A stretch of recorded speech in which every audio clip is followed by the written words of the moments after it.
Hello everyone, welcome back to the channel. Today we have few news to cover. Colorful launching new RTX 5090D version 2. On the other hand, AMD launching new 7000 card in 2025. So let's get into it.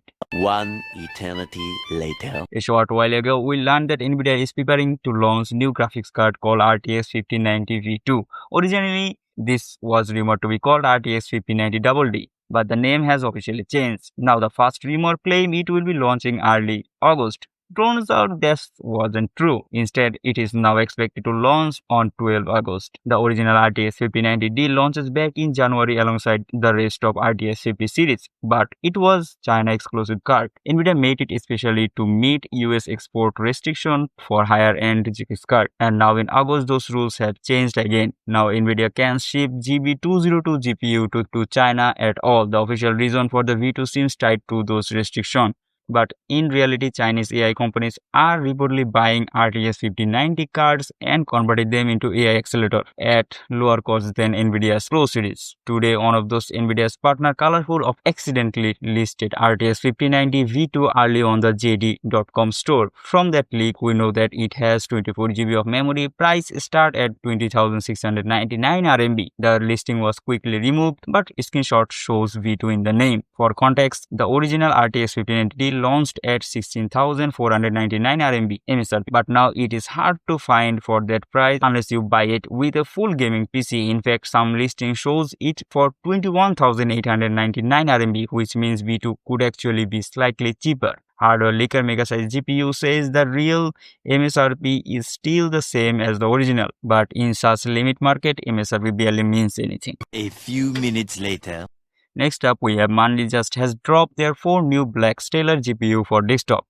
And those aren't brand new GPU model with upgraded specs. Instead, they are basically existing Stellar series card just with a new all black design. I don't know who wanted, but they are make it anyway. Yeah! All of them use a triple slot, triple fan design, which means they take quite a bit space in your case. On the performance side, they all are factory overclock about 30 to 40 MHz. Memory wise, you got 16, 12 and 8 GB option depending on the GPU. But the speed stays the same. The difference in bandwidth comes from the memory bus width of the GB205 and 206 chips. But the thing is, MANLI doesn't sell everywhere. You mostly find those cards in Asia and sometime in Europe. No word yet whether they will hit other region. And as for pricing, MANLI keeping that mystery for now. Next up, ROG Astral RTX 5090 BTF OC edition. We already covered that GPU, but today we have some new information from Germany about pricing.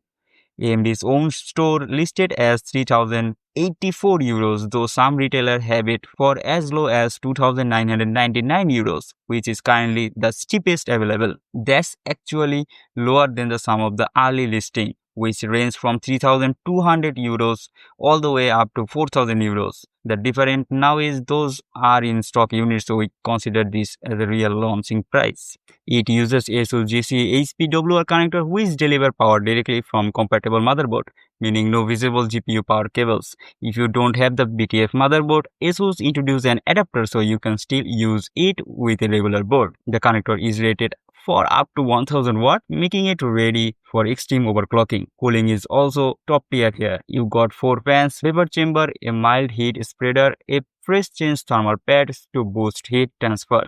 ASUS says airflow and pressure up to 20% higher than standard GPU cooler.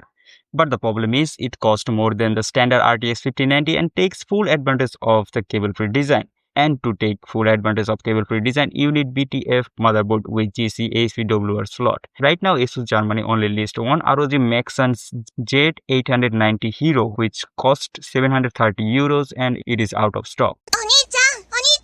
Lastly, AMD has officially announced the Radeon RX 74000.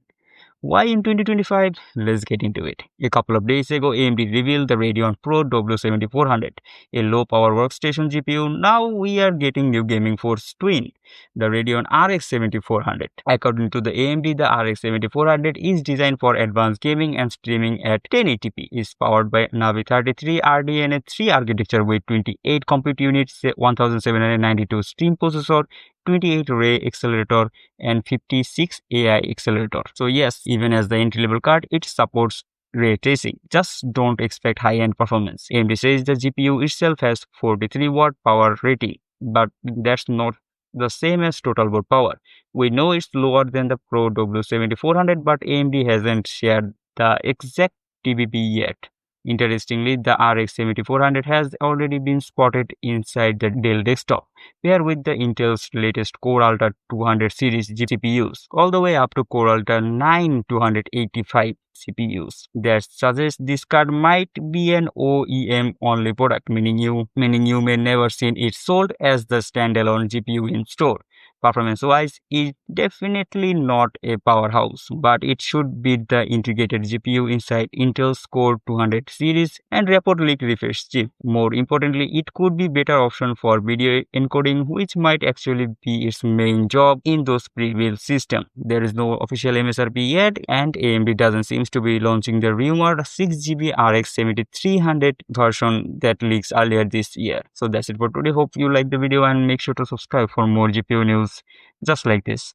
Thanks for watching and thanks for 400 subs.